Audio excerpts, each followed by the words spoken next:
Maybe some of you, when printing in Microsoft Excel, you want to display the page number on the printout, but you don't know how to display the page number in Excel.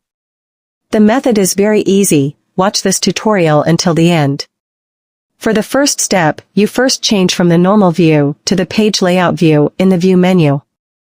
To determine the position of the page number, whether above or below, you just place the cursor on the header or footer. For example, I will place the cursor in the middle of the page, then the Header and Footer Tools menu will appear, then to the Design menu. Well, you can immediately click the page number. You just click it and the page number will appear in the header position that was selected earlier.